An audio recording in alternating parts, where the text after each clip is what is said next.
Hi everyone, welcome back to a new video of how to log in. In today's video, I'm going to show you how you can log into your Crave's account. Watch the video till the end and don't forget to subscribe to our channel by hitting the subscribe button.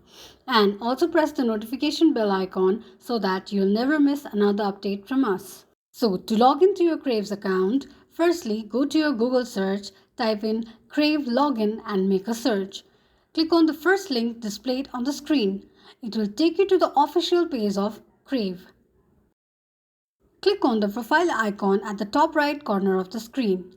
On the next page, enter your email address and password associated with your Crave's account. Tap on the eye icon to check if your password is correctly entered or not. If you don't remember your password, click on Forgot Password. After entering your email address and password associated with your account, click on Continue. This is how you can log into your Crave's account quickly and easily just in few steps. If you have any thoughts or queries, let us know in the comment section. Thank you so much for watching.